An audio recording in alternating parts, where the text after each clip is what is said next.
ഇന്ന് നമ്മൾ റോമാലേഖനം 15-ാം അധ്യായത്തിന്റെ 4 മുതലുള്ള വാക്യങ്ങൾ നമുക്ക് ചിന്തിക്കാം.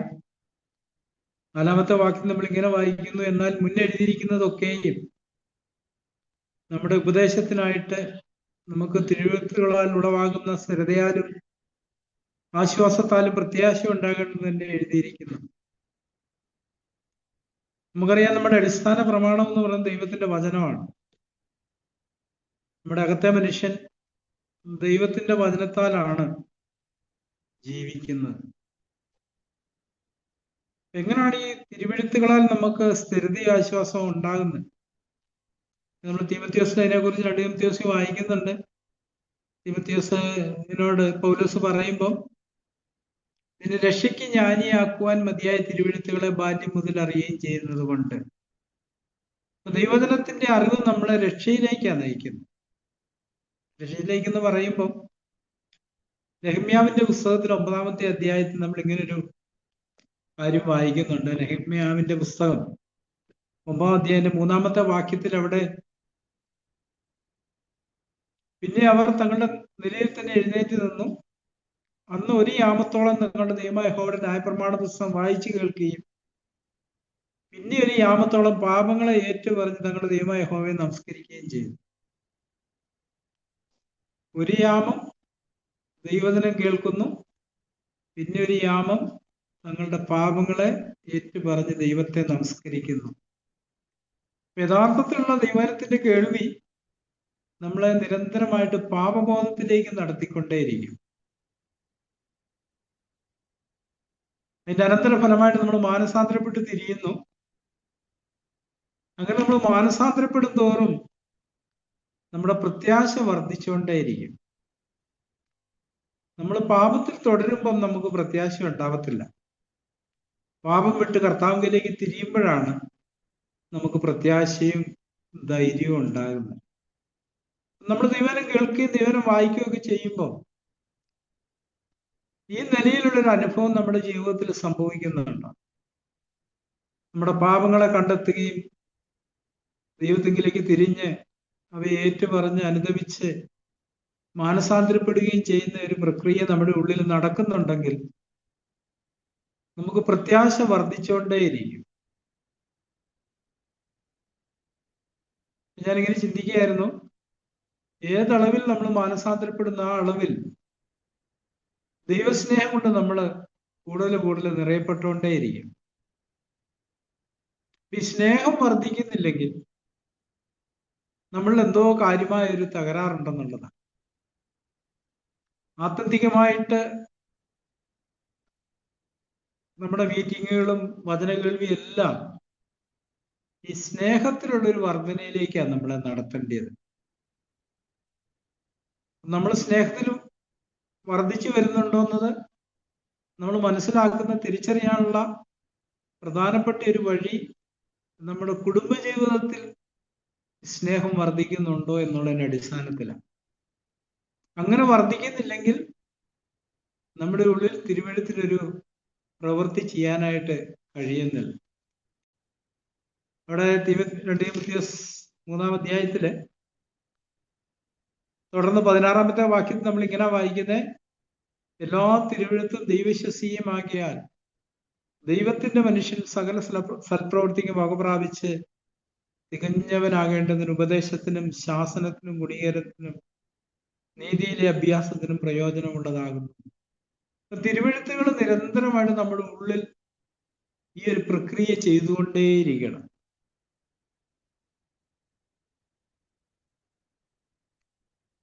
ഇവിടെ 17-ാം വാക്യത്തിൽ പറയുന്നത് ഉപദേശത്തിനും എന്ന് പറഞ്ഞ തിരുവെഴുത്തുകൾ നമ്മളെ നിരന്തരമായിട്ട് ഉപദേശിച്ചുകൊണ്ടേയിരിക്കണം. ദൈവവചനം, നമുക്കറിയാം, ദൈവവചനത്തിന്റെ പിമ്പിൽ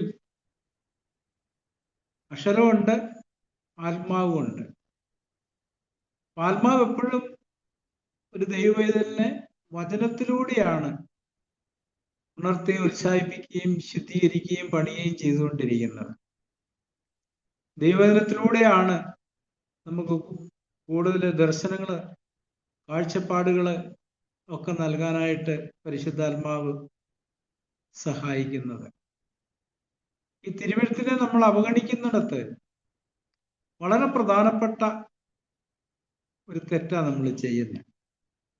നമ്മൾ തിരുവെഴുത്ത് വായിക്കുക മാത്രമല്ല, തിരുവെഴുത്ത് ധ്യാനിക്കുകയും ചെയ്യണം. കീർത്തനക്കാരൻ പറയുന്നത്, നിന്റെ ന്യായപ്രമാണത്തെ രാവും പകലും ധ്യാനിക്കുന്ന മനുഷ്യൻ ഭാഗ്യവാൻ. എഫേസ്യ ലേഖനത്തില് അപ്പോസ്തലൻ എഴുതുമ്പോൾ 5-ാം അധ്യായത്തില് ഇവിടെ നമ്മളിങ്ങനെ വായിക്കുന്ന 5-ന്റെ 17 എഫേസ്യ ലേഖനം 5-ന്റെ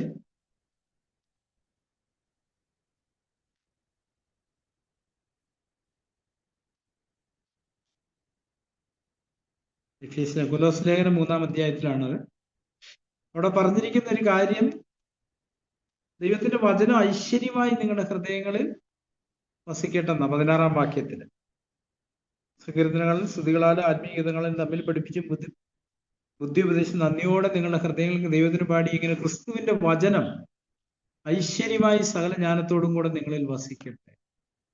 അപ്പൊ പരിശുദ്ധാത്മാവ് ഈ വചനത്തിലുള്ള വെളിപ്പാട് നൽകും തോറും ഈ ഉൾനട്ടതായ വചനമാണ് നമ്മളെ അനുസരണത്തിന്റെ വഴിയിൽ നടത്തുന്നത്. ഈ വചനം വളരെ പ്രധാനപ്പെട്ട ഒരു കാര്യമാണ്. അതുകൊണ്ടാണ് ഇവിടെ നമ്മൾ 15-ാം വാക്യത്തിൽ വായിക്കുന്നത്, എന്നാൽ മുൻ എഴുതിയിരിക്കുന്നതൊക്കെ നമ്മുടെ ഉപദേശത്തിനായിട്ട് നമുക്ക് തിരുവെഴുത്തുകളാൽ ഉളവാകുന്ന സ്ഥിരതയാലും ആശ്വാസത്താലും പ്രത്യാശ ഉണ്ടായെന്ന് തന്നെ എഴുതിയിരിക്കുന്നു.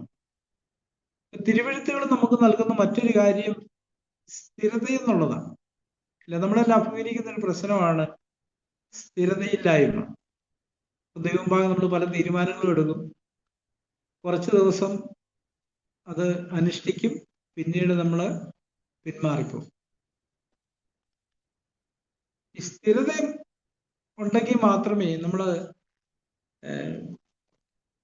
യെശയ്യാപ്രവചനം 7-ാം അധ്യായത്തില് അതിന്റെ 9-ാം വാക്യത്തിന്റെ അവസാന ഭാഗത്ത് നമ്മളിങ്ങനെ വായിക്കുന്നു.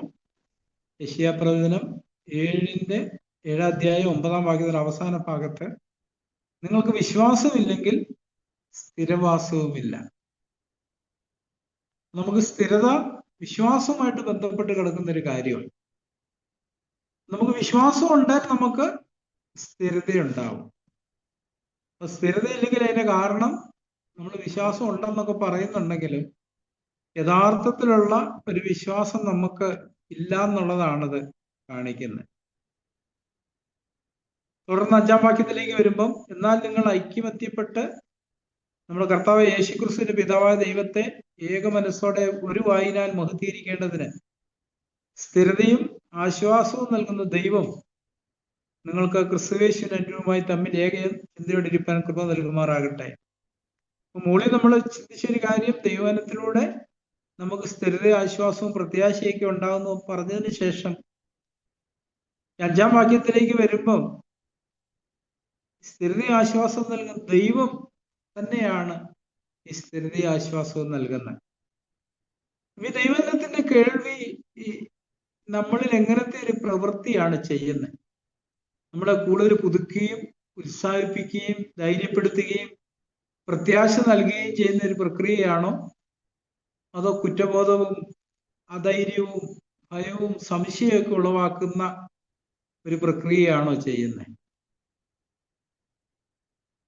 ദൈവം തന്റെ പരിശുദ്ധാത്മാവിലൂടെ നമ്മളോട് ഇടപെടുമ്പോൾ ഒരിക്കലും നമ്മളെ അധൈര്യപ്പെടുത്തുകയോ നിരാശപ്പെടുത്തുകയോ സംശയത്തിലേക്ക് നയിക്കുകയോ ഭയത്തിലേക്ക് നയിക്കുകയോ ചെയ്യത്തില്ല. തിരുവെഴുത്തുകളുടെ ഉദ്ദേശം നമ്മളെ കർത്താവിന്റെ അനുരൂപമായിട്ട് വളർത്തുക എന്നുള്ളതാണ്, ഇടിച്ചു കളയുക എന്നുള്ളതല്ല. അപ്പൊ നമ്മൾ വചനം വായിക്കുമ്പോഴാണേലും കേൾക്കുമ്പോഴാണേലും നമ്മളുളവാകുന്ന ഒരു മനോഭാവം എന്താണ്? ഇങ്ങനത്തെ ഒരു സന്തോഷവും ധൈര്യവും പ്രത്യാശയൊക്കെ വർദ്ധിക്കുകയാണോ, അതോ നമ്മൾക്ക് ഭയവും സംശയവും അധൈര്യവും ഒക്കെ ഉണ്ടാകുകയാണോ ചെയ്യുന്നത്? അങ്ങനാണെങ്കിൽ അത് പരിശുദ്ധാത്മാവായിരിക്കത്തില്ല നമ്മളോട് സംസാരിക്കുന്നത്, അല്ലെ പരിശുദ്ധാത്മാവായിരിക്കത്തില്ല ഇടപെടുന്നത്. അതുകൊണ്ട് തന്നെ നമ്മൾ ജാഗ്രത ഉള്ളവരായിരിക്കണം. എവിടെ നിന്നാണ് നമ്മൾ കേൾക്കുന്നത് എന്നുള്ളതിനെ കുറിച്ച് ഒരു സുബോധത്തിന്റെ ആവശ്യം നമുക്കുണ്ട്. ആത്യന്തികമായിട്ട് വചനം നമുക്ക് സ്ഥിരത നൽകുന്ന പോലെ തന്നെ ദൈവവും നമ്മളെ സ്ഥിരപ്പെടുത്തുന്ന ഒരു പ്രക്രിയയാണ് ചെയ്യുന്നത്, ആശ്വസിപ്പിക്കുന്ന ഒരു പ്രക്രിയ ചെയ്യുന്നത്. നമ്മൾ ദൈവത്തിന്റെ അടുത്ത് ചെല്ലുമ്പോൾ ഒരിക്കലും ഒരു ദുർമനസാക്ഷിയായിട്ട് നമ്മൾ ചെല്ലേണ്ട ആവശ്യമില്ല. ദൈവത്തിന് എപ്പോഴും നമ്മളെ ഒരു നല്ല മനസാക്ഷിയിലേക്ക് നടത്തുന്ന ഒരു പ്രക്രിയ ചെയ്തുകൊണ്ടിരിക്കുന്നത്. നമ്മൾ പല പ്രാവശ്യം ചിന്തിച്ചിട്ടുണ്ട്. എബ്രായ ലേഖനത്തില് പറഞ്ഞിരിക്കുന്ന ഞങ്ങൾ സകലത്തിലും നല്ലവരായി നടപ്പാൻ ഇച്ഛിക്കൊണ്ട് ഞങ്ങൾക്ക് നല്ല മനസാക്ഷി ഉണ്ടെന്ന് ഉറച്ചിരിക്കുന്നു. അപ്പൊ നമ്മുടെ ലക്ഷ്യം എന്താ? യേശുവിനെ പോലെ ആയിത്തീരണം, കർത്താവ് പറഞ്ഞതെല്ലാം അനുസരിക്കണം എന്നുള്ള ഒരു ലക്ഷ്യമുള്ളവരാണെങ്കിൽ നമുക്ക് ഒരിക്കലും ദുർമനസാക്ഷി ഉണ്ടാവത്തില്ല. അതേസമയം നമ്മൾ അർദ്ധമനസ്സുള്ളവരാണെങ്കിൽ, പൂർണ്ണ ഹൃദയമുള്ളവരല്ലെങ്കിൽ പലപ്പോഴും നമ്മൾ ദുർമനസാക്ഷി ഉള്ളവരായി തീരുന്ന കാണാനായിട്ട് കഴിയും. അപ്പം ഏത് കൽപ്പന കേൾക്കുമ്പോഴും അല്ല ദൈവം നമുക്ക് കാണിച്ചു തരും, പരിശുദ്ധാത്മ നമുക്ക് ബോധ്യപ്പെടുത്തുമ്പോൾ എനിക്ക് അതും അനുസരിക്കണമെന്നുള്ളൊരു ആഗ്രഹമാണോ അതോ അതൊരു ഭാരമായിട്ടാണോ തോന്നുന്നത്? 5:3 നമ്മൾ വായിച്ചിട്ടുണ്ട്, അവന്റെ കൽപ്പനകളൊന്നും ഭാരമുള്ളവയല്ല. ആർക്കാ ഭാരമില്ലാത്തത്? ഇത് മുഴുവൻ അനുസരിക്കണമെന്ന് ആഗ്രഹമുള്ള ഒരാൾക്കാണ്. ഈ തിരുവെഴുത്തുകൾ നമുക്ക് നൽകിയിരിക്കുന്ന ലക്ഷ്യം ആത്യന്തികമായിട്ട് നമ്മളെ തികഞ്ഞവരാക്കി തീർക്കുക എന്നുള്ളതാണ്. ക്രിസ്തുവിൽ തികഞ്ഞവരാക്കി തീർക്കുക. അന്ന് നമ്മൾ ദൈവഭാഗം നിൽക്കുമ്പോൾ കർത്താവിന് പൂർണ്ണമായിട്ടും അനുരൂപപ്പെട്ടവരായി തീർക്കുക എന്നുള്ളതാണ് ലക്ഷ്യം. നമ്മുടെ ഈ ഓട്ടത്തിനിടയ്ക്ക് പലപ്പോഴും നമുക്ക് നമ്മുടെ ലക്ഷ്യങ്ങൾ വിഭജിക്കപ്പെട്ടു പോകുന്ന നമുക്ക് കാണാൻ കഴിയും. ഒറ്റ കാര്യത്തിലല്ല നമ്മൾ മനസ്സർപ്പിക്കുന്നത്. അങ്ങനെ ഒരു കാര്യത്തിൽ എന്ന് പറഞ്ഞാൽ എനിക്ക് തന്നിരിക്കുന്ന ഒരു ആയുസ്സിൽ എനിക്ക് കർത്താവിന്റെ ഇഷ്ടം എൻ്റെ ജീവിതത്തിൽ പൂർണ്ണമായിട്ട് നിറവേറ്റണം എന്നൊരാഗ്രഹം നമുക്കുണ്ടെങ്കിൽ നമുക്ക് ഒരിക്കലും ദുർമനസാക്ഷി ഉണ്ടാകത്തില്ല. നമ്മൾ അർദ്ധമനസ്സുള്ളവരായിരിക്കുമ്പോൾ അല്ലെ ഇരുമനസ്സുള്ളവരായിരിക്കുമ്പോൾ, യാക്കോബസ്വലം പറഞ്ഞ് ഇരുമനസ്സുള്ള മനുഷ്യൻ തന്റെ വഴികളിലെല്ലാം അസ്ഥിരനാണ്, സ്ഥിരതയില്ലാത്തവനാണ്. രണ്ട് മനസ്സുണ്ടെങ്കിൽ ഒരിക്കലും നമുക്ക് സ്ഥിരത ഉണ്ടാകത്തില്ല. അപ്പോസ്തലൻ പൗലോസിന്റെ ജീവിതം നമ്മൾ നോക്കുമ്പോൾ ഒറ്റ മനസ്സേ അദ്ദേഹത്തിന് ഉണ്ടായിരുന്നുള്ളൂ. എങ്ങനെയെങ്കിലും എൻ്റെ വിളിയും തിരഞ്ഞെടുപ്പും ഉറപ്പാക്കണം, അതിനുവേണ്ടി എന്ത് വില കൊടുക്കാനും താൻ തയ്യാറായിരുന്നു. നിന്ദിക്കപ്പെടാനോ അവമാനിക്കപ്പെടാനോ ഉപദ്രവിക്കപ്പെടാനോ മരിക്കാനോ. ഒരു ഭാഗത്തും പറഞ്ഞു, ഞാൻ എൻ്റെ ജീവനെ വിലയേറിയതായിട്ട് എണ്ണുന്നില്ല. നമ്മൾ തുടങ്ങുമ്പോൾ അങ്ങനല്ല തുടങ്ങുന്നത്. പക്ഷെ നമ്മൾ മുമ്പോട്ട് പോകും തോറും നമ്മുടെ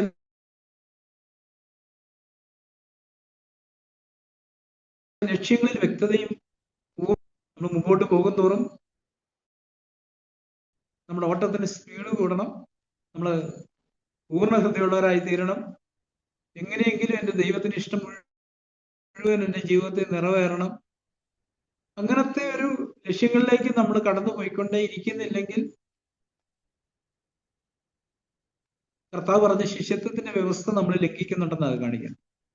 എന്നേക്കാൾ അധികം എന്തെങ്കിലും സ്നേഹിക്കുന്നവന് കൊള്ളാവുന്നവനല്ല, സ്വന്തം പ്രാണനെ കൂടി സ്നേഹിക്കുന്നവൻ എനിക്ക് കൊള്ളാവുന്നവനല്ല. നമ്മൾ മുമ്പോട്ട് പോകുന്നതോറും ആ ലക്ഷ്യബോധം വർദ്ധിച്ചുകൊണ്ടായിരിക്കുന്നത്.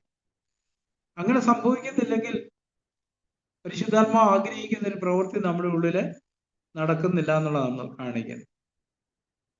6-ാം വാക്യത്തിലേക്ക്, ഹൃദയ ആശ്വാസം നൽകുന്ന ദൈവം നിങ്ങൾക്ക് ക്രിസ്തുയേശുവിന് അനുരൂപമായി തമ്മിൽ ഏക ചിന്തയോടെ ഇരിപ്പാൻ കൃപ നൽകുമാറാകട്ടെ.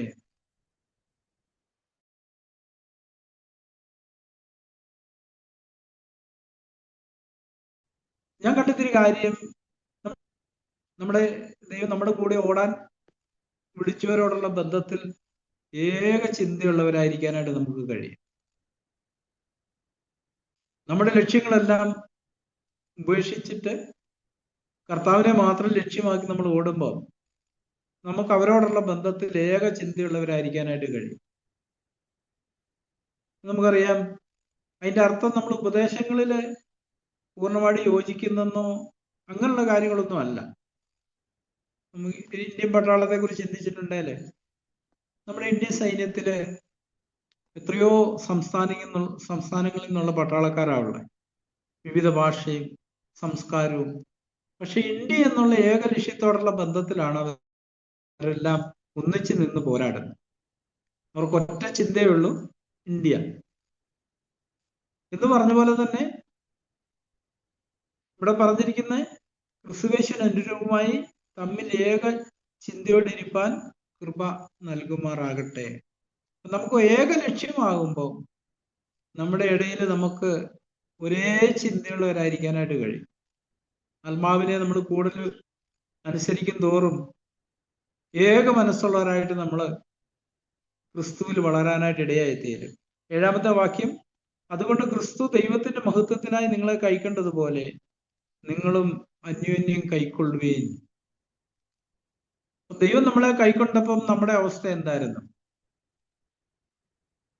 നമുക്കറിയാം. അന്ന് നമുക്ക് നമ്മളെക്കുറിച്ച് തന്നെയുള്ള ചിന്തകളും വളരെ താഴ്ന്ന ചിന്തകളായിരുന്നു. ആ ചിന്തയിലായിരുന്നു നമ്മൾ, ആ താഴ്മയുള്ള ചിന്തയിലായിരുന്നു നമ്മൾ വളരേണ്ടത്. പക്ഷെ പലപ്പോഴും നമ്മൾ നേരിടുന്ന ഒരു അപകടം, നമ്മളിപ്പോൾ വളരെ പെട്ടെന്ന് ഉന്നത ചിന്തയുള്ളവരായിട്ട് തീർന്നു പോകുന്നു നമുക്ക് കാണാനായിട്ട് കഴിയും.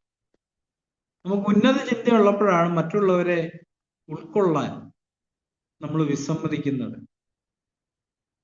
രജാകൃതർ പലപ്പോഴും പറഞ്ഞിട്ട്, നിങ്ങൾ ആദ്യം CFC വന്ന ആ സമയം ഒന്ന് ഓർത്ത് നോക്ക്.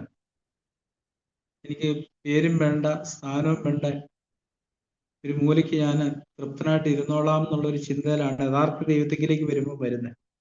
പക്ഷെ കുറച്ച് കഴിയുമ്പോൾ നമ്മൾ ഉന്നത ചിന്തയുള്ളവരായിട്ട് തീരുന്നു എന്നുള്ളതാണ്. ഉന്നത ചിന്തയുള്ളപ്പോഴാണ് നമ്മൾ മുറിപ്പെടുന്നത്, നമ്മൾ കയ്പുള്ളവരായി തീരുന്നത്, പരാതിയുള്ളവരായി തീരുന്നത്. നമ്മളെക്കുറിച്ച് തന്നെ നമുക്ക് ഉന്നത ചിന്തയുള്ളപ്പോഴാണ്. നമ്മളെക്കുറിച്ച് തന്നെ താഴ്മയുള്ള ചിന്തയുണ്ടെങ്കിൽ നമ്മൾ ഒരിക്കലും മുറിപ്പെടത്തില്ല, നമ്മൾ പോരാടത്തില്ല, നമ്മൾ കുറ്റപ്പെടുത്തത്തില്ല മറ്റുള്ളവരെ. അപ്പൊ ഇതൊക്കെ നമ്മൾ കാണുമ്പം നമ്മുടെ നെഹമ്യാവ് വായിച്ചതുപോലെ നമ്മൾ ഏറ്റു പറയാനായിട്ട്, അനുദപിക്കാൻ, മാനസാന്തരപ്പെടാനായിട്ട് ബാധ്യതയാണ്. ഇങ്ങനെയുള്ള കാര്യങ്ങളൊക്കെ നമ്മൾ കാണുമ്പോൾ, ഒരു സഹോദരനോടൊരു ഭിന്നത കാണുമ്പോൾ നാം നമ്മെ തന്നെ വിധിക്കുകയും നമ്മളെ തന്നെ താഴ്ത്തുകയും നമ്മളെ തന്നെ ശുദ്ധീകരിക്കുകയും ചെയ്യുന്നുണ്ടോ, അതോ അതിനെ നമ്മൾ അങ്ങനെ അവിടെ വിട്ടേച്ച് പോവുകയാണോ ചെയ്യുന്നത്? അതൊരു രോഗലക്ഷണമാണ്. ആന്തരികമായിട്ട് ആത്മീയമായിട്ടുള്ള രോഗത്തിന്റെ ലക്ഷണമാണത്. അത് കാണുമ്പോൾ നമ്മൾ സാധാരണ ശാരീരികമായിട്ട് അങ്ങനത്തെ ഒരു രോഗത്തിന്റെ ലക്ഷണം കാണുമ്പോൾ നമ്മളൊരു ഡോക്ടറുടെ സഹായം തേടും. പക്ഷെ ആത്മീയമായിട്ട് മറ്റുള്ളവരോടൊരു ഭിന്നതയുള്ളവരായി തീരുമ്പോൾ, അവരോട് നമുക്ക് ഒന്നിച്ചു പോകാൻ കഴിയാതെ വരുമ്പോൾ, അവരുടെ ഉള്ളിൽ ചെറിയ കയ്പും നീരസമൊക്കെ ഉടലെടുക്കുമ്പോൾ, പരാതി വരുമ്പോൾ, അത് കാണിക്കുന്ന ഒരു കാര്യം നമ്മൾ കൃപയിൽ നിന്ന് സാവകാശം അന്യപ്പെടാനായിട്ട് തുടങ്ങി എന്നുള്ളതാണ്. നമുക്കറിയാം, മറ്റുള്ളവരെ വഹിക്കാൻ നമ്മളെ സഹായിക്കുന്നതും ദൈവത്തിന്റെ കൃപയാണ്.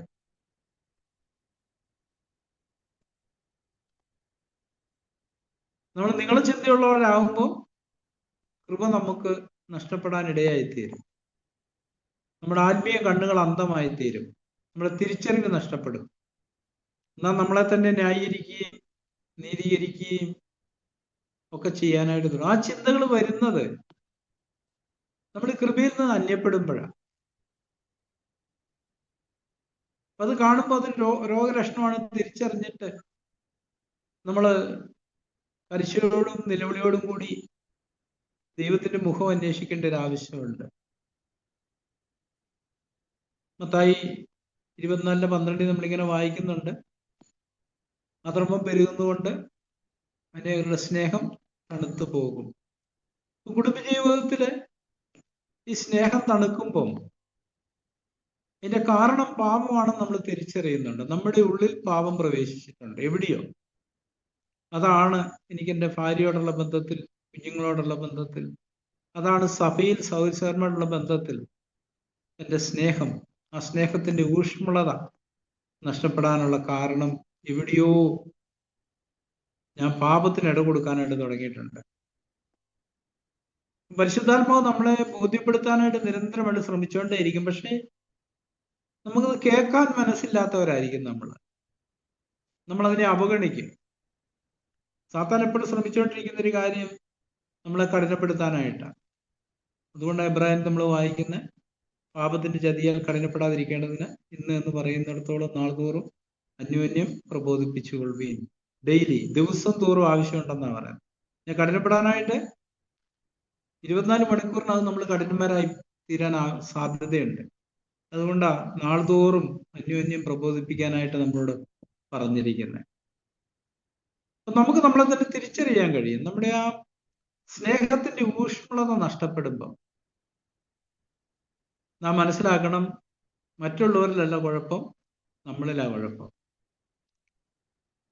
സഹോദരന്മാരോടുള്ള ബന്ധത്തിലും നമ്മളെ ഒരു ശരീരമായിട്ട് പണിയുന്നിടത്തും അതിന്റെ പ്രാഥമിക ലക്ഷണം നമ്മൾ സ്നേഹത്തിൽ വർദ്ധിക്കുന്നു എന്നുള്ളതാണ്. സ്നേഹത്തിൽ വർദ്ധിച്ചു വരുന്നില്ലെങ്കിൽ, സ്നേഹത്തിൽ വർദ്ധിക്കുക എന്നൊരു വികാരത്തെയല്ല ഞാൻ ഉദ്ദേശിക്കുന്നത്, ക്ഷമയിൽ വർദ്ധിച്ചു വരിക, പൊറുക്കുന്നതിൽ വർദ്ധിച്ചു വരിക. പക്ഷെ നമുക്ക് പൊറുക്കാൻ കഴിയാണ്ട് വരുന്നു, ക്ഷമിക്കാൻ കഴിയാതെ വരുന്നു, അസ്വസ്ഥയുള്ളവരാകുന്നു, പരാതിയുള്ളവരാകുന്നു. അത് കാണിക്കുന്ന ഒരു കാര്യം, എൻ്റെ ഉള്ളിൽ എവിടെയോ ഞാൻ പാപത്തിന് ഇട കൊടുത്തിട്ടുണ്ട്. ഏറ്റുപറഞ്ഞ് ഉപേക്ഷിക്കാത്ത, മാനസാന്തരപ്പെടാത്ത ഏതോ തലങ്ങൾ എൻ്റെ ഉള്ളില് ഉണ്ടെന്നുള്ളതാണ്. അങ്ങനെയുള്ള സമയത്ത് നമ്മുടെ ഇടയ്ക്ക് ഒരു സഹോദരൻ നേരത്തെ ഉണ്ടായിരുന്നു ഇവിടെ നെല്ലിപ്പല്ലെ ചർച്ചില്. പുള്ളി ഇടയ്ക്കിടയ്ക്ക് പറയുമായിരുന്നു, പണ്ടത്തെ സ്നേഹം ഇപ്പൊ ഇല്ല. അത് പുള്ളി ഉദ്ദേശിക്കുന്ന മറ്റുള്ളവർക്ക് പുള്ളിയോട് ആ സ്നേഹം ഇല്ലെന്നാണ്. നമ്മൾ പലപ്പോഴും അന്ധരാകുമ്പം നമുക്ക് സ്നേഹം ഡിമാൻഡ് ചെയ്യാൻ പറ്റത്തില്ല. നമ്മളെ സ്നേഹിക്കാൻ അങ്ങോട്ടാ പറഞ്ഞിരിക്കുന്നത്. നമ്മൾ വിധിക്കുമ്പം എനിക്ക് ആ സ്നേഹം ഇല്ലെന്ന് ഞാൻ കണ്ടെത്തേണ്ടത്. ആദ്യ സ്നേഹം എനിക്ക് നഷ്ടപ്പെട്ടു എന്ന് ഞാൻ കണ്ടെത്തി ഞാൻ ആദ്യത്തെ പ്രവൃത്തി ചെയ്യാനാ പറഞ്ഞിരിക്കുന്നത്. അതിന് പകരം എനിക്ക് മറ്റുള്ളവരുടെ മേൽ അത് ആരോപിക്കാനായിട്ട് കഴിയും. മറ്റുള്ളവർക്കൊന്നും ഇപ്പം പഴയ സ്നേഹം ഇല്ല. നമ്മളെ വിളിച്ചിരിക്കുന്ന സ്നേഹം വാങ്ങാനല്ല, സ്നേഹം കൊടുക്കാനാണ്. അല്ലേ? കർത്താവിനെ കുറിച്ച് നമ്മളൊരു പാട്ട് പാടാറുണ്ട്, ദൈവത്തിന് പുത്രനാം ക്രിസ്തു പൂജാതനായി സ്നേഹിപ്പാൻ ക്ഷമിപ്പാൻ ജീവൻ നൽകിയിടുവാൻ. അപ്പൊ നമ്മുടെ ആറ്റിറ്റ്യൂഡായിരിക്കണം അതെപ്പോഴും. ക്ഷമിക്കുക, പൊറുക്കുക, എൻ്റെ സ്വന്തം പ്രാണനെ വെച്ചു കൊടുക്കുക സഹോദരന് വേണ്ടിയിട്ട്. അപ്പൊ എനിക്കത് കഴിയുന്നില്ലെങ്കിൽ പ്രശ്നം എൻ്റെ ഉള്ളിലാണ്. പക്ഷെ സാത്താൻ നമ്മുടെ ആന്തരിക കണ്ണുകൾ അന്ധമാക്കുമ്പോൾ നമ്മൾ അതിന്റെ കുറ്റം മറ്റുള്ളവരുടെ മേലെ കെട്ടിവെക്കാനായിട്ട് ശ്രമിക്കും. നമ്മൾ മറ്റുള്ളവരെ വിധിക്കാനായിട്ട് തുടങ്ങും, നമ്മളെ തന്നെ വിധിക്കുന്നതിന് പകരം. അപ്പൊ ഈ കർത്താവ് നമ്മളെ കൈക്കൊണ്ടപ്പം നമ്മള്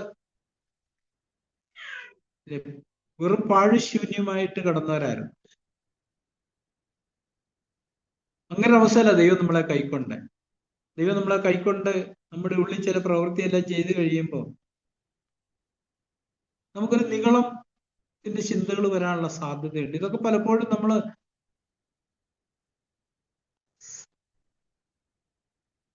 യുദ്ധത്തിൽ ഒരു കാര്യം പറഞ്ഞിട്ടില്ല, 4-ാമത്തെ വാക്യത്തില്, അഭക്തരായ ചില മനുഷ്യർ നുഴഞ്ഞു വന്നിരിക്കുന്നു പറഞ്ഞ പോലെ ഈ മനോഭാവങ്ങൾ നുഴഞ്ഞാ നമ്മുടെ ഉള്ളിൽ വരുന്നത്.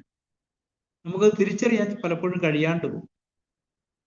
നമ്മൾ ചർച്ചിലായിരിക്കുമ്പോൾ ഒരനുഗ്രഹം ഇങ്ങനെയുള്ള തലങ്ങളിലൊക്കെ ദൈവത്തിന്റെ പരിശുദ്ധാത്മാവ് വെളിച്ചം തന്നുകൊണ്ടേയിരിക്കും എന്നുള്ളതാണ്. നമ്മളെ ഒരു ശരീരമായിട്ട് വിളിച്ചിരിക്കുന്നിടത്ത് കർത്താവ് നമ്മളെ കൈക്കൊണ്ട പോലെ നമ്മൾ മറ്റുള്ളവരെയും കൈക്കൊള്ളാൻ നമുക്ക് മനസ്സില്ലെങ്കിൽ ദൈവം ആഗ്രഹിക്കുന്ന ഒരു പ്രവൃത്തി നമ്മുടെ ഉള്ളിൽ ചെയ്യത്തില്ല. അപ്പൊ അതിനോടുള്ള ബന്ധത്തില് ഞാനിങ്ങനെ ചിന്തിക്കുകയായിരുന്നു, ദൈവം തന്നെ നമ്മുടെ ഉള്ളിൽ ഒരു ബോധ്യം തന്നുകൊണ്ടേയിരിക്കും. ആരാണ് എൻ്റെ വേറൊരു അവയവമായിരിക്കുന്ന ആരാണെന്നുള്ളതിനെ കുറിച്ചൊരു ആന്തരിക ബോധ്യം നിരന്തരം തന്നുകൊണ്ടേയിരിക്കും, തിരിച്ചറിവ് തന്നുകൊണ്ടേയിരിക്കും. കർത്താവ് ഒരിക്കലും ഇങ്ങനെ പറഞ്ഞു, എൻ്റെ പിതാവ് എനിക്ക് തന്നതില് ഒന്നും നഷ്ടപ്പെട്ടു പോയിട്ടില്ല. ആ യൂതയെക്കുറിച്ച് പറയുന്നുണ്ട്, അവനൊഴികെ ആരും. അപ്പം കർത്താവിന് പിതാവ് കൊടുത്തത് 12 പേരെയായിരുന്നു, നമുക്കറിയാം. പക്ഷെ അതിലൊരാളെ കുറിച്ച് ലൂക്കോസിൽ പറഞ്ഞിരിക്കുന്നത് ദ്രോഹിയായി തീർന്ന യൂദ എന്നാണ്. പിതാവ് കൊടുത്തപ്പോൾ ദ്രോഹിയായിരുന്നില്ല, പക്ഷെ ദ്രോഹിയായി തീരുകയാണ് ചെയ്തത്. അതിന്റെ കാരണം എന്തായിരുന്നു? അടിസ്ഥാന പ്രശ്നം പണത്തോടുള്ള പുള്ളിയുടെ മനോഭാവമായിരുന്നു. കർത്താവ് പണത്തിനെതിരായിട്ട്, പണത്തോടുള്ള ബന്ധത്തിലുള്ള കാര്യങ്ങൾ വളരെ സീരിയസ് ആയിട്ട് പറയുമ്പോഴും പുള്ളി അതിനെ ഗൗരവത്തിലെടുത്തില്ല, അവഗണിച്ചു.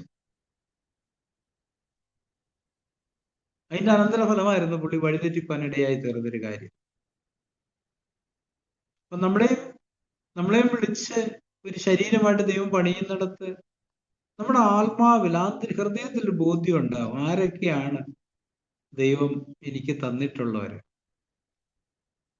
അത് ആത്മാവിൽ ലഭിക്കുന്ന ഒരു ബോധ്യം. നമ്മൾ പരിശുദ്ധാത്മാവുമായിട്ട് ഒരു സംസർഗത്തിലാണെങ്കിൽ ആ ബോധ്യം നമുക്ക് നിരന്തരമായിട്ട് ലഭിച്ചുകൊണ്ടേയിരിക്കും. ഫീലിംഗ്, ഒരു ശരീരത്തിന്റെ ഫീലിംഗ് നമുക്ക് കിട്ടിക്കൊണ്ടേയിരിക്കും അങ്ങനെയുള്ളവരോടുള്ള ബന്ധത്തിൽ.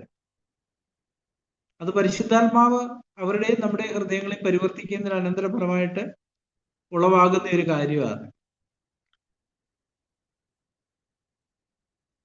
ആ ഒരു ബോധ്യം മുന്നോട്ട് പോകും തോറും വർദ്ധിച്ചുകൊണ്ടേയിരിക്കും.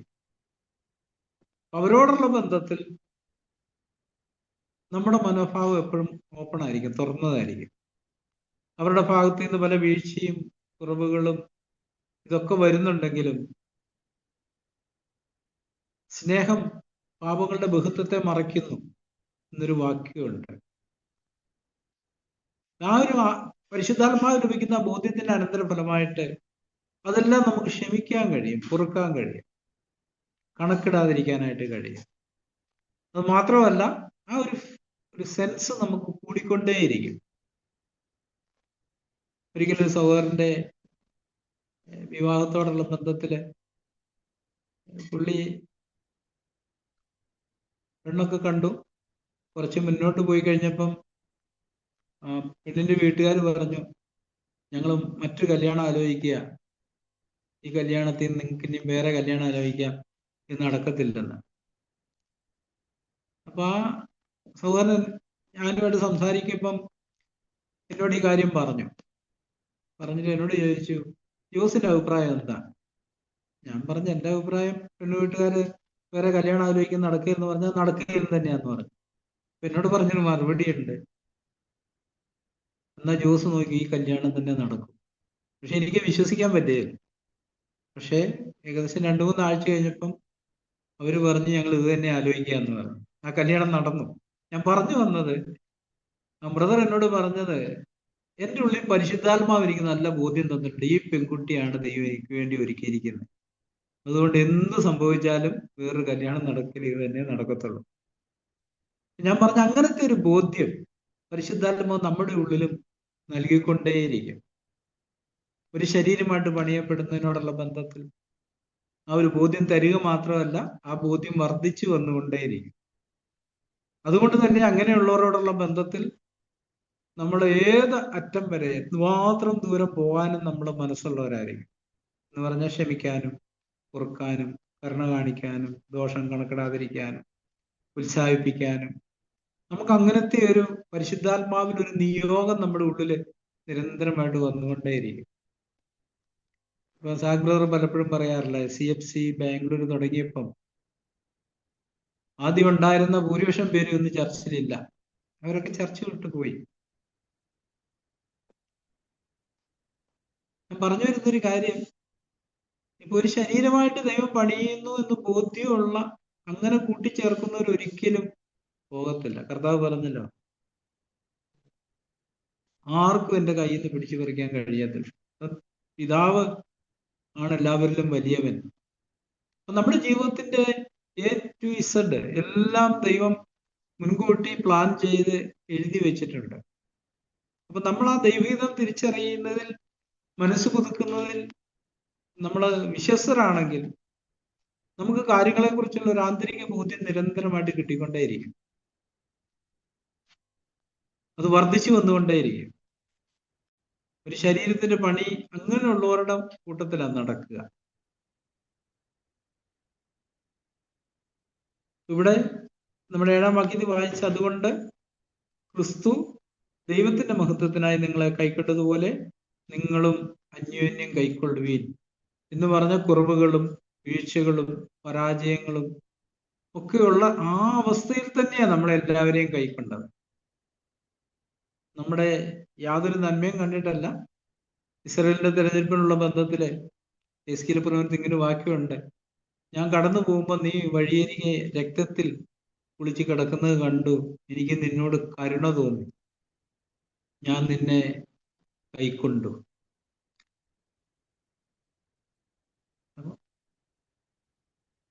അങ്ങനെയാണ് ദൈവം ക്രിസ്തുവിൽ നമ്മളെ കൈക്കൊണ്ട്. അത് നമ്മളോട് പറയും, നിങ്ങളും അങ്ങനെ തന്നെ മറ്റുള്ളവരെ കൈക്കൊള്ളുകയും.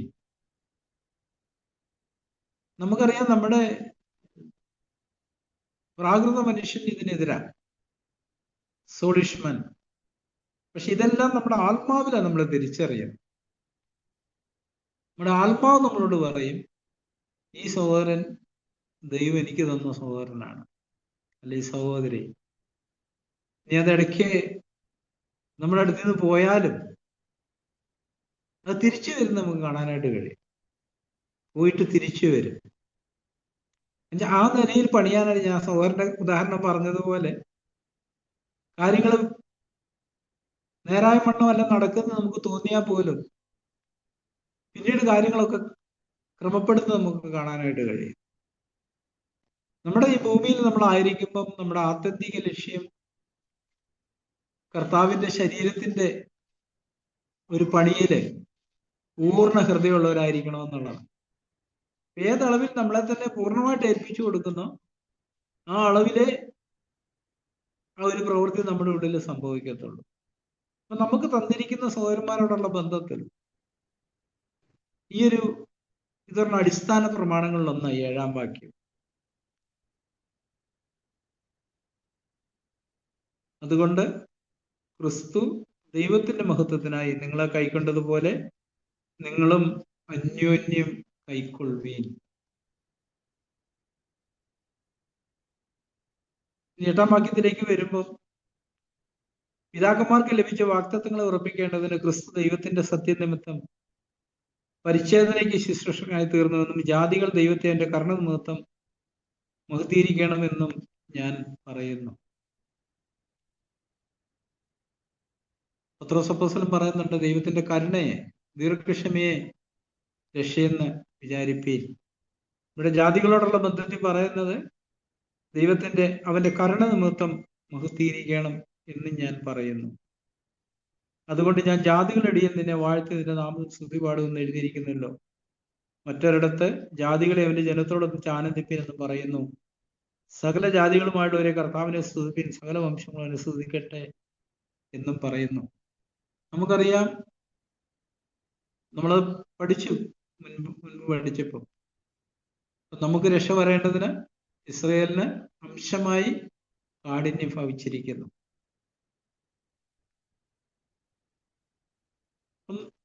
അതുകൊണ്ട് തന്നെ നമ്മൾ ദൈവത്തോടുള്ള ബന്ധത്തിൽ നമ്മൾ ദൈവത്തെ അവന്റെ കരുണ നിമിത്തം മഹത്തീകരിക്കണം. നമ്മൾ ദൈവത്തെ മഹത്വപ്പെടുത്തുക എന്ന് പറയുമ്പം നമ്മുടെ ജീവിതം കൊണ്ടാണ് മഹത്വപ്പെടുത്തുന്നത്. നമ്മുടെ ജീവിതം എന്ന് പറയുന്നത്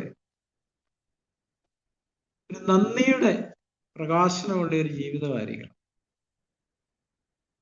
ഞാൻ പലപ്പോഴും മീറ്റിങ്ങുകളിൽ ഇങ്ങനെ ശ്രദ്ധിക്കാറുണ്ട്, നമുക്ക് ദൈവം ചെയ്ത ഉപകാരങ്ങളെ ഓർത്ത് അല്പനേരം ദൈവത്തെ സ്തുതിക്കാന്ന് പറയുമ്പോൾ ഒരു 2-3 മിനിറ്റ് കൊണ്ട് എല്ലാവരുടെയും സ്തുതി നിന്നുപോകും. എന്താ അതിന്റെ കാരണം? നമ്മൾ പലപ്പോഴും കർത്താവ് നമ്മളോട് കാണിച്ച കരുണയെക്കുറിച്ച് ധ്യാനിക്കാറില്ല. അങ്ങനെ ധ്യാനിക്കുന്നവരാണെങ്കിൽ നമ്മുടെ ഉള്ളിൽ എപ്പോഴും ഒരു പാട്ടുണ്ടാകും, നന്ദി, സ്തുതി, ദൈവത്തെ മഹത്വപ്പെടുത്തുന്ന ഒരു ആന്തരിക ആറ്റിറ്റ്യൂഡ്. അതാ നമ്മൾ കൊലോസ്യർ നമ്മുടെ ഹൃദയങ്ങളിൽ കർത്താവിന് പാടിയും കീർത്തനം ചെയ്തു. അതെപ്പം നമുക്ക് നഷ്ടപ്പെടുന്നോ അന്നേരം എവിടെയോ നമ്മൾ പിന്മാറ്റത്തിലേക്ക് പോയി എന്നുള്ളതിന്റെ ലക്ഷണമാണ്. കുറുകുറുപ്പും പരാതിയും നന്ദികേടൊക്കെ ഉയരുമ്പോൾ നമ്മുടെ ഹൃദയം കഠിനപ്പെട്ടു, ദൈവമായുള്ള ബന്ധത്തിൽ ഒരു സജീവത്വം നമുക്ക് നഷ്ടപ്പെട്ടെന്നാണ് കാണിക്കും. നമ്മൾ കർത്താവുമായുള്ള ഒരു വ്യക്തിബന്ധത്തിലാണേൽ ഈ ഒരു ആന്തരികമായിട്ടുള്ള ഒരു മനോഭാവം, സ്തുതിയുടെ, സ്തോത്രത്തിന്റെ, നന്ദിയുടെ, അതിങ്ങനെ നിറഞ്ഞു വരുന്നൊരു കാര്യമാണ്, ഉണ്ടായി വർദ്ധിച്ചു വരുന്നൊരു കാര്യമാണ്. മുമ്പോട്ട് പോകുന്തോറും കൂടുതൽ അതിന്റെ അളവ് കൂടിക്കൊണ്ടേയിരിക്കും. സഹോദരന്മാരെ, നമുക്ക് നമ്മളെ തന്നെ ശോധന ചെയ്യാം. നമുക്ക് അങ്ങനത്തെ ഒരു ആന്തരിക അനുഭവം ഉണ്ടോ? എപ്പോഴും ഹൃദയത്തിന്റെ ഉള്ളിൽ ദൈവത്തിന്റെ കരുണയെക്കുറിച്ച് ഓർത്തിട്ട് ദൈവത്തിന് മഹത്വം അർപ്പിക്കുന്ന ഒരു ആറ്റിറ്റ്യൂഡ്, മനോഭാവം. നന്ദിയുള്ളവരാണെങ്കിൽ നമ്മളെപ്പോഴും പ്രസന്നവതരായിരിക്കും. ഈ നന്ദി ഇല്ലാത്തപ്പോഴാണ് നമ്മുടെ മുഖം വാടുന്നത്. പാപത്തിന് എവിടെയോ നമ്മൾ ഇട കൊടുത്തിട്ടുണ്ടാവും. ദൈവം ചെയ്ത നന്മകളെല്ലാം നമ്മൾ ഓർക്കുന്നവരാണെങ്കിൽ പലപ്പോഴും നമുക്കത് കാണാൻ കഴിയുന്നില്ല. അതാ പ്രശ്നം. നമുക്കറിയാം, ഈ ചെറിയ കുഞ്ഞുങ്ങളോടുള്ള ബന്ധത്തിൽ അവർക്ക് അങ്ങനത്തെ നന്ദിയുടെ മനോഭാവം ഒന്നും ഉണ്ടാകത്തില്ല. അവർ കുറെ വളർന്നു കഴിയുമ്പോഴാണ് ഈ നന്ദിയുടെ മനോഭാവം ഉള്ളവരായിത്തീരുന്നത്. ആത്മീയമായിട്ട് നമ്മളും വളരുന്നവരാണെങ്കിൽ ഈ നന്ദിയുടെ മനോഭാവം നമുക്ക് വർദ്ധിച്ചുകൊണ്ടേയിരിക്കും. നമ്മളോട് പറയുന്ന എല്ലാറ്റിനും വേണ്ടി സ്തോത്രം ചെയ്യുകയും, നമ്മൾ ദൈവത്തിന്റെ കൃപകളെ ധ്യാനിക്കുന്നവരാണ്, നന്മകളെ ഓർക്കുന്നവരാണെങ്കിൽ നമ്മുടെ ഉള്ളിൽ എപ്പോഴും ഈ ഒരു സ്തോത്രത്തിന്റെയും സ്തുതിയുടെയും ഒരു മനോഭാവം നിരന്തരമായിട്ട് നമുക്ക് കാണാനായിട്ട് കഴിയും. 84-ാം സങ്കീർത്തനത്തിലാണ് തോന്നുന്നൊരു വാക്യമുണ്ട്.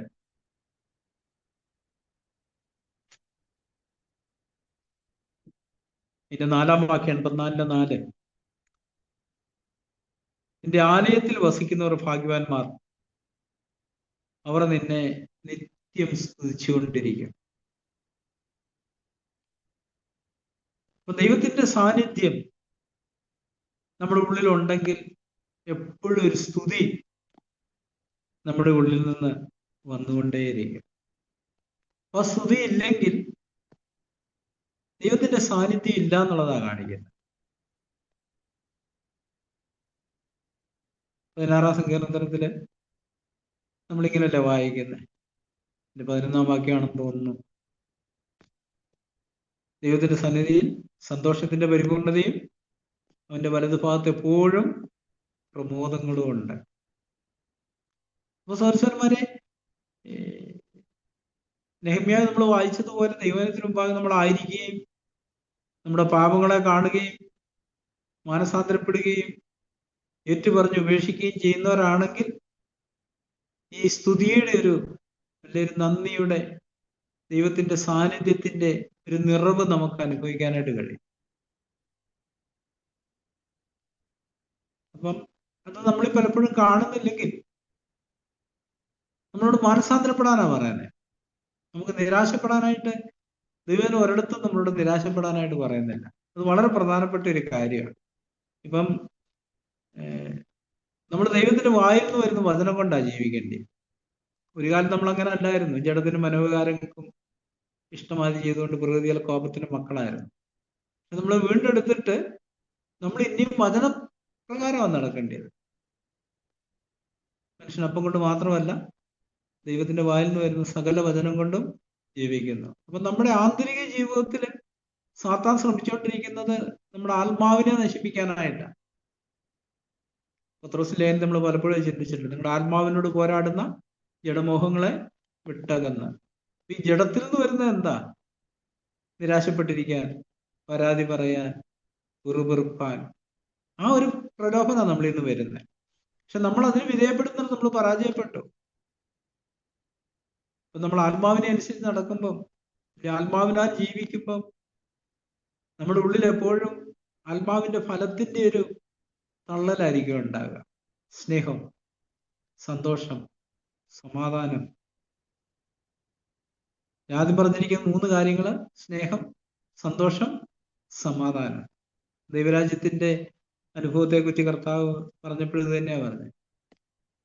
ഭക്ഷണവും പാനീയവും എല്ലാം നീതി, സമാധാനം, പരിശുദ്ധാത്മാവിലുള്ള സന്തോഷം. പൗലോസ് പറഞ്ഞു, എപ്പോഴും സന്തോഷിപ്പീൻ. പ്രാഥമികമായിട്ട് നിത്യനാശത്തിൽ നമ്മളെ കർത്താവ് നിത്യരക്ഷയിലേക്ക് നയിച്ചു എന്നുള്ളതാണ് അടിസ്ഥാനപരമായ കാര്യം. ആ ഒറ്റ കാര്യം മതി നമുക്ക് ജീവിതകാലം മുഴുവൻ സന്തോഷിക്കാനായി. പക്ഷെ നമ്മൾ അതിനേക്കാൾ പ്രാധാന്യം കൊടുക്കുന്ന മറ്റു പല കാര്യങ്ങളും നമ്മുടെ ഉള്ളിൽ ഉള്ളത് കൊണ്ടാണ് നമുക്ക് എപ്പോഴും സന്തോഷിക്കാനായിട്ട് കഴിയാതെ.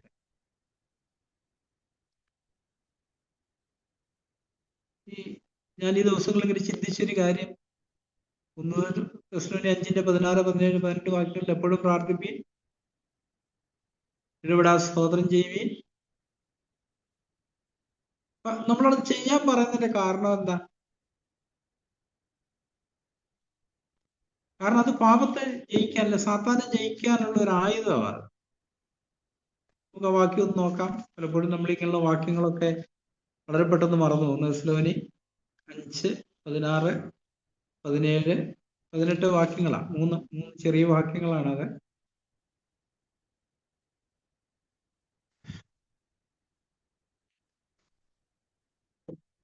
ഇങ്ങനെ തുടങ്ങുന്ന,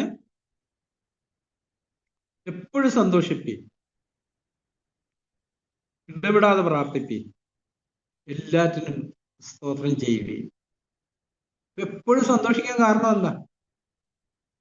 നമ്മളെ നിത്യനാശത്തിൽ നിന്ന് നിത്യരക്ഷയിലേക്ക് യേശുക്രിസ്തു നടത്തി എന്നുള്ള ഒരു കാര്യം മതി നമുക്ക് എപ്പോഴും സന്തോഷിക്കാൻ.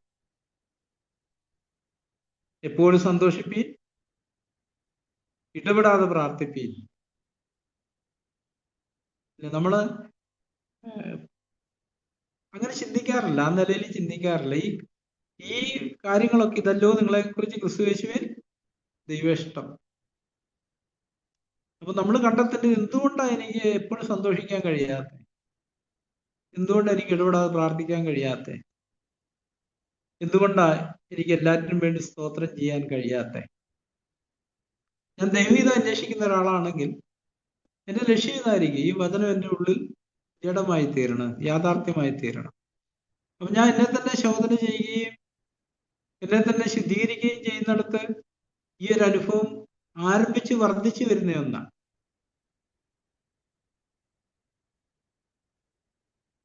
ഞാൻ എപ്പോഴും സന്തോഷിക്കുകയും ഇടപെടാതെ പ്രാർത്ഥിക്കുകയും എല്ലാവരും വേണ്ടി സ്തോത്രം ചെയ്യുകയും ചെയ്യുമ്പോൾ അത് കാണിക്കുന്ന ഒരു കാര്യം, ഞാൻ ആത്മീയമായിട്ടൊരു സജീവത്വത്തിലാണ് ജീവിക്കുന്നത്. എനിക്ക് പരിസരബോധമുണ്ട്, ശത്രുവിന്റെ സാന്നിധ്യത്തെ കുറിച്ച് ബോധമുണ്ട്, ഞാൻ ജാഗരൂകനായിട്ടായിരിക്കുന്നു, ഉണർന്നായിരിക്കുന്നു. ഇത് ചെയ്യാൻ കഴിയുന്നില്ലെങ്കിൽ ഞാൻ ഉറക്കത്തിലാണ്. ഞാനും ഒരു കന്യകയാണ്. 10 കന്യകമാരുടെ ഉപമ കർത്താവ് പറഞ്ഞ പോലെ 5 പേർക്ക് പാത്രത്തിൽ എണ്ണയുണ്ടായിരുന്നു, 5 പേർക്ക് പാത്രത്തിൽ എണ്ണയില്ലായിരുന്നു. ആന്തരിക തലത്തിൽ ഒരുക്കമുള്ളവരായിരുന്നില്ല 5 പേര്. പുറമേ കണ്ടാൽ കന്യകമാരാണ്, കാര്യമായിട്ട് കുഴപ്പമൊന്നുമില്ല, മറ്റവരുടെ പോലെ തോന്നും. പക്ഷെ ആന്തരികമായി ഒരുക്കമുള്ളവരായിരുന്നില്ല. അവരുടെ ഉള്ളിൽ ഇങ്ങനത്തെ ഒരു മനോഭാവം ഇല്ലായിരുന്നു. എപ്പോഴും സന്തോഷിക്കുകയും ഇടപെടാതെ പ്രാർത്ഥിക്കുകയും എല്ലാറ്റിനും വേണ്ടി സ്തോത്രം ചെയ്യുകയും ചെയ്യുന്ന ഒരു ആന്തരിക തലം ഈ 5 പേർക്കില്ലായിരുന്നു. നമുക്കും അതേ ഒരു അപകടം നമ്മൾക്ക് നേരിടാനുള്ള സാധ്യതയുണ്ട്. പക്ഷെ നമ്മൾ മുമ്പോട്ട് പോകുന്നതോറും ഇതൊരു യാഥാർത്ഥ്യമായി തീർന്നുകൊണ്ടേയിരിക്കും നമ്മുടെ ഉള്ളിൽ. അങ്ങനെ സംഭവിക്കുന്നില്ലെങ്കിൽ നമ്മൾ ദൈവമുഖം അന്വേഷിക്കണം. കർത്താവ്, എന്താ എൻ്റെ പ്രശ്നം? നമുക്കറിയാം, ആത്മാവിന്റെ സാന്നിധ്യമാണ് ഈ സന്തോഷത്തിലേക്ക് നമ്മളെ നയിക്കുന്നത്. പരിശുദ്ധാത്മാവിനെ ദുഃഖിപ്പിക്കുന്ന എന്തെങ്കിലും നമ്മുടെ ഉള്ളിലുണ്ടോ? എഫേസ്യർ 4:30 നമ്മൾ വായിക്കുന്നത്, പരിശുദ്ധാത്മാവിനെ ദുഃഖിപ്പിക്കരുത്. യെശയ്യാ 63:10 അത് വായിക്കുന്നത്, അവർ മത്സരിച്ച് അവന്റെ പരിശുദ്ധാത്മാവിനെ ദുഃഖിപ്പിച്ചു. 87 സങ്കീർത്തനത്തിലും ഇതേ കാര്യം ആവർത്തിക്കുന്നുണ്ട്. 87 ഓർമ്മ.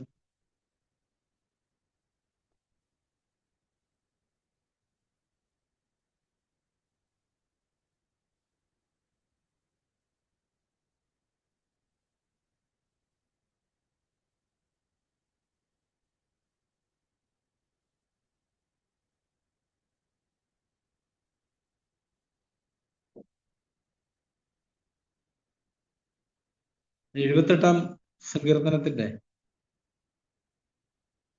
17-ാമത്തെ വാക്യത്തിൽ, എങ്കിലും അവനോട് പാപം ചെയ്തു അത്യുന്നതനോട് മരുഭൂമിയിൽ വെച്ച് മത്സരിച്ചു കൊണ്ടിരുന്നു. ഈ മത്സരം എപ്പോഴും ആന്തരികമാണ്, അത് കുറച്ച് കഴിയുമ്പോഴേ പുറത്തേക്ക് വരത്തുള്ളൂ. അതുപോലെ 78-ാം സങ്കീർത്തനത്തിലെ 40-ാമത്തെ വാക്യത്തിലും മരുഭൂമിയിൽ അവർ എത്ര പ്രാവശ്യം അവനോട് മത്സരിച്ചു, ശൂന്യപ്രദേശത്ത് എത്ര പ്രാവശ്യം അവനെ ദുഃഖിപ്പിച്ചു. 41 അവർ പിന്നെയും പിന്നെയും ദൈവത്തെ പരീക്ഷിച്ചു, ഇസ്രായേലിന്റെ പരിശുദ്ധനെ മുഷിപ്പിച്ചു. നമ്മുടെ ജീവിതത്തില് ദൈവത്തിന്റെ വചനത്തോടുള്ള മത്സരമാണ് പരിശുദ്ധാത്മാവിനോടുള്ള മത്സരം എന്ന് പറയാൻ. പല പ്രാവശ്യം നമ്മളെ ഓർമ്മിപ്പിക്കുകയും ഉണർത്തുകയും ചെയ്തതിന് ശേഷവും നമ്മൾ വീണ്ടും അതിൽ തുടരുമ്പം നമ്മൾ ദൈവത്തിന്റെ പരിശുദ്ധാത്മാവിനെ ദുഃഖിപ്പിക്കുകയാണ്. 78-ാം സങ്കീർത്തനത്തിൽ 56-ാമത്തെ വാക്യത്തിൽ വീണ്ടും നമ്മൾ വായിക്കുന്നു, എങ്കിലും അവർ അത്യുന്നതനായ ദൈവത്തെ പരീക്ഷിച്ചു മത്സരിച്ചു, അവന്റെ സാക്ഷ്യങ്ങളെ പ്രമാണിച്ചതുമില്ല.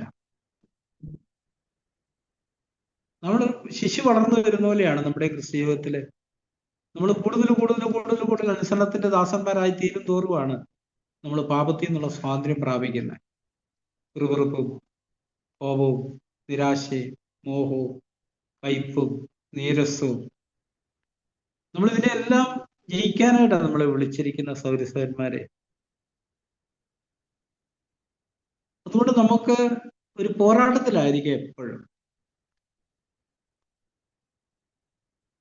എപ്പോഴും ഈ പോരാട്ടമെല്ലാം ആരംഭിക്കുന്നത് ചിന്തകളിലാണ്. നമ്മുടെ ചിന്തയിൽ ദൈവവചനം ഉണ്ടെങ്കിൽ അത് കാണിക്കുന്ന ഒരു കാര്യം നമ്മൾ ആ പോരാട്ടത്തിൽ വിജയിക്കുന്നവരായിട്ടായിരിക്കുന്നതെന്നാണ്. പക്ഷെ ദൈവവചനം ഇല്ലാതിരിക്കുകയും ജഡത്തിന്റെ മോഹങ്ങൾ നമ്മുടെ ചിന്തകളെ സ്വാധീനിക്കുകയും ചെയ്യുമ്പം അത് കാണിക്കുന്ന പരിശുദ്ധാത്മാവിന്റെ സാന്നിധ്യം നമ്മുടെ ഉള്ളിൽ ഇല്ലെന്നുള്ളതാണ്. അതുകൊണ്ട് നമുക്ക് മാനസാന്തരപ്പെടാം. പ്രത്യേകിച്ച് ഒരു ചർച്ച എന്നുള്ള നിലയിൽ, സഭ എന്നുള്ള നിലയിൽ ദൈവം നമ്മളെ വിളിച്ചിരിക്കുന്നിടത്ത് ഈ 7-ാമത്തെ വാക്യം നമുക്ക് ഒരിക്കലും മറക്കാതിരിക്കാം. 15-7, റോമർ 15-7. ദൈവം അതുകൊണ്ട് ക്രിസ്തു ദൈവത്തിന്റെ മഹത്വത്തിനായി നിങ്ങളെ കൈക്കൊണ്ടതുപോലെ നിങ്ങളും അന്യോന്യം കൈക്കൊള്ളുവീൻ. നമുക്കിതൊരു വെല്ലുവിളിയായിട്ട് സ്വീകരിക്കാം. നമ്മൾ കൂടുതൽ സഹോദരന്മാരോട് കൂട്ടായ്മ ബന്ധത്തിൽ വരുമ്പോഴാണ് നമ്മുടെ ഉള്ളിലുള്ള തിന്മകളെ നമുക്ക് കാണാനായിട്ട് കഴിയത്തുള്ളൂ. നാം ഇങ്ങനെ ഒറ്റപ്പെട്ടവരായിട്ട് പിടികൊടുക്കാണ്ട് പോകുന്നിടത്ത് നമ്മുടെ ഉള്ളിലുള്ള തിന്മകളെ നമുക്ക് കാണാനായിട്ട് കഴിയത്തില്ല. നമ്മൾ കൂടുതൽ കൂട്ടായ്മ ബന്ധത്തിൽ ശ്രമിക്കുന്നിടത്താണ് നമ്മുടെ ഉള്ളിലുള്ള തിന്മകളെ കൂടുതൽ കാണാനായിട്ട് നമുക്ക് കഴിയുന്നത്. അത് കണ്ടാലേ നമുക്ക് ശുദ്ധീകരണം പ്രാപിക്കാനായിട്ട് കഴിയത്തുള്ളൂ. നിന്നെ പരീക്ഷിച്ച് നിന്റെ ഹൃദയത്തിലുള്ളതിനെ കാണിക്കാനായി. അപ്പം നമ്മൾ അവരോട് ഒരു കൂട്ടായ്മ ബന്ധത്തിലേക്ക് ചെല്ലും തോറും നമുക്ക് അടുക്കാൻ കഴിയാതെ നമ്മുടെ ഉള്ളിലുള്ള മുള്ളുകളെ നമുക്ക് കാണാനായിട്ട് കഴിയും. അല്ലെ, ഒരു മുള്ളുള്ള സ്ഥലത്തൂടെ നമ്മൾ കടന്നു പോകുമ്പം നമ്മൾ വളരെ ജാഗ്രതയുള്ളവരായിരിക്കും ആ മുള്ളുകൊണ്ട് മുറിവേക്കാതിരിക്കാൻ. സൗകര്യമുള്ള കൂട്ടായ്മ ബന്ധത്തിൽ നമ്മൾ അടുത്ത് ചെല്ലുമ്പോഴാണ് നമ്മുടെ ഉള്ളിലുള്ള മുള്ളുകളെ നമുക്ക് കാണാൻ കഴിയും. അടുക്കാൻ കഴിയാതെ വണ്ണം നമ്മുടെ ഉള്ളിലുള്ള മനോഭാവങ്ങള്, ചിന്താഗതികള്, നമ്മുടെ ഇഷ്ടങ്ങള്. ഒരു കൂട്ടായ്മ ബന്ധത്തിലേക്ക് വരണമെങ്കിൽ നമ്മുടെ ഇഷ്ടത്തെ നമ്മൾ ത്യജിച്ചുകൊണ്ടേ ഇരിക്കണം. പരിശുദ്ധാത്മാവ് കൂടുതൽ കാണിച്ചുകൊണ്ടിരിക്കും. നമ്മുടെ ഇഷ്ടം ത്യജിച്ചിട്ടേ നമുക്കൊരു കൂട്ടായ്മ ബന്ധത്തിലേക്ക് വരാൻ പറ്റത്തുള്ളൂ. അതുകൊണ്ട് നമ്മളെ വിളിച്ചിരിക്കുന്ന ഒരു ഉന്നത വിളിയാണ്. നമുക്കതുകൊണ്ടൊരു പോരാട്ടത്തിലായിരിക്കാം. പ്രത്യാശയോടെ നമുക്ക് ഓടിക്കൊണ്ടേയിരിക്കാം. നമ്മുടെ വിശ്വാസവും പ്രത്യാശയും ഏറ്റുപറയാം. പരിശുദ്ധാത്മാവിന്റെ നിറവിന് വേണ്ടി നിരന്തരമായിട്ട് ദൈവത്തോട് ചോദിക്കാം. വ്യത്യസ്തമാക്കുന്ന ഏക കാര്യം അതാണ്, പരിശുദ്ധാത്മാവിന്റെ നിറവാണ്. ആത്മാവിന്റെ നിറവില്ലെങ്കിൽ ജീവനില്ല എന്ന് നമുക്ക് വേണമെങ്കിൽ പറയാം. ജീവനുണ്ടെങ്കിൽ നമുക്ക് പോരാടാനായിട്ട് കഴിയത്തുള്ളൂ. അതുകൊണ്ട് നമ്മുടെ വിളിയും തിരഞ്ഞെടുപ്പും ഉറപ്പാക്കാൻ അധികം ശ്രമിച്ചുകൊണ്ട് ഈ ദിവസങ്ങളിൽ നമുക്ക് കർത്താവിന്റെ പിന്നാലെ യാത്ര ചെയ്യാം. അതിനായിട്ട് കർത്താവ് നമ്മളെ സഹായിക്കട്ടെ. ആമേൻ. നമുക്ക് പ്രാർത്ഥിക്കാം. പ്രിയപിതാവിടെ നിങ്ങൾ നന്ദിയോടെ സ്തുതിക്കുന്നു. അവിടുത്തെ മുഖത്തേക്ക് നോക്കി അബ്ബാ പിതാവേ എന്ന് വിളിച്ചുകൊണ്ട് അവിടുത്തെ കടന്നു വരുവാൻ നൽകി തന്ന സ്വാതന്ത്ര്യത്തിനായിട്ട് പുത്രത്വത്തിനായിട്ട് അടിയങ്ങളെ സ്തുതിക്കുന്നു.